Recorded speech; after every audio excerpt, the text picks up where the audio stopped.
स्त्रियों ने आपस में सलाह की कि क्या इस कली में माता के जीवित रहते पुत्र मर जाएंगे। जब आपस में कुछ निर्णय न कर सके तब गौतम जी के पास पूछने के लिए उनके पास पहुंची तो उस समय गौतम आनंद के साथ बैठे हुए थे। उनके सामने आकर उन्होंने मृत्यु प्रदान किया। तदनंतर स्त्रियों ने पूछा, है प्रभु, इस कलयुग में लोगों के पुत्र किस प्रकार जीवित रहेंगे? इसके लिए कोई व्रत या तप हो तो कृपा करके बतलाइए। इस तरह उनकी बात सुनकर गौतम जी बोले, आपसे मैं वही कहूँगा जो कि मैंने पहले से सुन रखा है। गौतम जी ने कहा, जब महाभारत के युद्ध का अंत हो गया और द्रोण पुत्र अश्वत्थामा के द्वारा अपने बेटों को मारा देखकर सब पांडव बहुत दुखी हुए तथा शोक से व्याकुल होकर द्रौपदी अपने सखियों के साथ ब्राह्मण श्रेष्ठ स्वामी के पास गई। उसने स्वामी से कहा, हे दीपेंद्र, कौन सा उपाय करने पर बच्चे दीर्घायु हो सकते हैं? यह आप कृपा करके ठीक ठाक करेंगे। स्वामी बोले, सतयुग में सत्य वचन बोलने वाला, सत्य आचरण करने वाला समदर्शी जिमूत वाहन नाम एक राजा था। एक बार अपनी स्त्री के साथ ससुराल गया और वहीं रहने लगा। एक दिन आधी रात के समय पुत्र के शोक में व्याकुल कोई स्त्री रोने लगी, क्योंकि वह बेटे के दर्शन से न्यास हो चुकी थी। उसका पुत्र मर चुका था। वह रोते हुए, बेटा मरा जा रहा है। उसका रुदन सुनकर राजा जिमूत वाहन का तो मानव हृदय विदीर्ण हो गया। वह तत्काल उस स्त्री के पास गए और उसे पूछा, तुम्हारा बेटा कैसे मर गया है? बूढ़ी ने कहा, गुरु प्रतिदिन आके गाँव के इलाकों को खा जाता है। इस पर उस दयालु राजा ने कहा, माता अब तुम मत रो, आनंद से बैठो, मैं तुम्हारे बच्चे को बचाने का यत्न करता हूँ।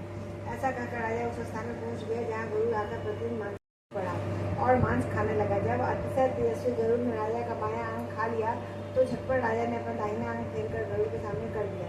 यह देख गरुड़ जी ने कहा, तुम कोई देवता हो? कौन हो तुम? मनुष्य तो नहीं जान पड़ते। अच्छा, अपना जन्म और कुल बताओ। पीड़ा से व्याकुल मन वाले राजा ने कहा, हे पक्षीराज, इस तरह के प्रश्न करना व्यर्थ है, तो अपनी इच्छा में मेरा मांस खाओ। यह सुनकर गरुड़ रुक गया और बड़े आदर से राजा के जन्म और कुल की बात पूछने लगे। राजा ने कहा, मेरे माता का नाम सहजिया और पिता का नाम सीलवाहन है। सूर्य वंश में मेरा जन्म हुआ है और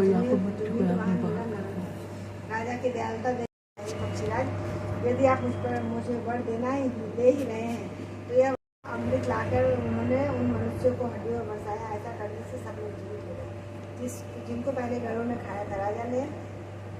राजा के त्याग और गरुड़ की कृपा से वहाँ वालों का कष्ट दूर हो गया। उसी समय राजा के शरीर की शोभा दूनी हो गई। राजा की दयालुता देखकर गरुड़ ने फिर कहा, संसार के कल्याणार्थ और एक वरदान दूंगा। आज अश्विन कृष्ण शक्ति से रहित शुभ अष्टमी तिथि है। आज ही तुमने यहाँ की प्रजा को जीवन दान दिया है। हे वत्स, आज से यह दिन ब्रह्म को प्राप्त हो गया है। जो मूर्ति भेद से विविध नामों से विख्यात है, वही त्रैलोक्य से पूजित दुर्गा अमृत प्राप्त करने के अर्थ में जीवित पुत्रिका कहलाई है। सो इस तिथि को जो स्त्रियाँ उस जीवित पुत्रिका की और उसकी आकृति बनाकर तुम्हारी पूजा करेगी, वो दिनों दिन उनका सौभाग्य बढ़ता रहेगा और वंश की भी बढ़ती होती रहेगी। हे महाभाग, इस विषय में विचार करने की आवश्यकता नहीं है। हे राजन, सप्तमी से रहित और उदया तिथि की अष्टमी को व्रत करे और नवमी को पालन करे और यत्न कर सप्तमी विधि अष्टमी का त्याग करे, यानी उस रोज व्रत न कर शुद्ध अष्टमी को व्रत करे, यानी इस पर ध्यान न दिया गया। मैंने यह अतिशय दुर्लभ व्रत को बतलाया। इस व्रत को करने से बच्चे दीर्घायु होते हैं। हे देवी, तुम पूर्वक पहुंची, वहाँ उसने इच्छा पर मांस का भोजन किया और चिन्ह बिना खाए पिए रह गए और सवेरा हो गया। सवेरे वह गौशाला में गई और वहाँ से गौ का दूध पिया। इस तरह नवमी को उसने पालन किया। कुछ दिनों बाद वे दोनों मर गए। अयोध्या में किसी धनी व्यापारी के घर जन्मी। संयोग से उन दोनों का जन्म एक ही घर में हुआ, जिसमें सियानी श्रेष्ठ हुई और चिन्नी छोटी।